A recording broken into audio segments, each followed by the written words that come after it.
அதிகாரம் 40.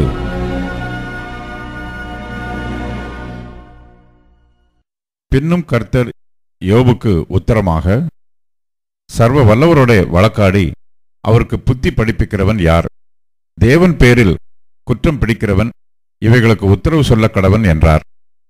அப்பொழுது யோபு கர்த்தருக்கு பிரதியுத்தரமாக, இதோ நான் நீசன், நான் உமக்கு என்ன மறு உத்தரவு சொல்லுவேன்?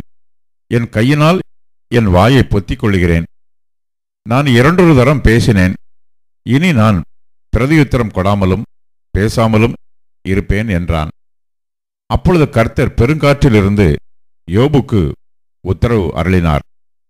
இப்போதும் புருஷனைப் போல நீ அறை கட்டிக்கொள், நான் உன்னை கேட்பேன், நீ எனக்கு உத்தரவு சொல்லு. நீ என் நியாயத்தை அவமாக்குவாயோ? நீ உன்னை நீதிமானாக்கிக் கொள்ளும்படிக்கு என் மேல் குற்றம் சுமத்துவாயோ? தேவனுடைய புயத்தைப் போல் உனக்கு பயமுண்டோ? அவரைப் போல் இடிமுழக்கமாய் சத்தமிடக்கூடுமோ? இப்போதும் நீ முக்கியத்தாலும் மகத்துவத்தாலும் உன்னை அலங்கரித்து மகிமையையும் கனத்தையும் தரித்து கொண்டு நீ உன் கோபத்தின் உக்கிரத்தை வீசி அகந்தை உள்ளவனையெல்லாம் தேடி பார்த்து தாழ்த்திவிட்டு பெருமை உள்ளவனையெல்லாம் கவனித்து அவனை பணிய பண்ணி துன்மார்க்கரை அவர்கள் இருக்கிற ஸ்தலத்திலே மிதித்துவிடு. நீ அவர்களை ஏகமாய் புழுதியிலே புதைத்து அவர்கள் முகங்களை அந்தரங்கத்திலே கட்டிப்போடு.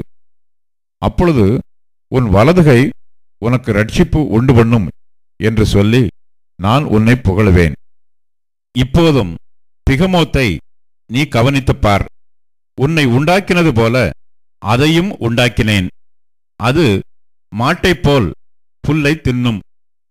இதோ அதனுடைய பலன் அதன் இடுப்பிலும் அதன் வீரியம் அதன் வயிற்றின் நரம்புகளிலும் இருக்கிறது.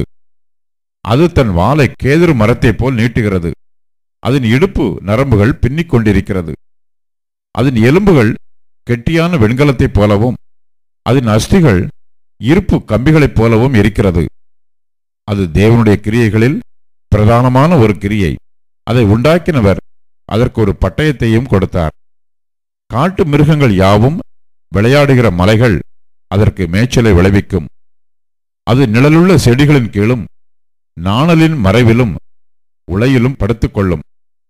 தலைகளின் நிழல் அதை கவிந்து நதியின் அலறிகள் அதை சூழ்ந்து கொள்ளும். இதோ நதி புரண்டு வந்தாலும் அது பயந்தோடாது. யோர்தான் நதி எத்தனை தண்ணீர் அதன் முகத்தில் மோதினாலும் அது அசையாமல் இருக்கும்.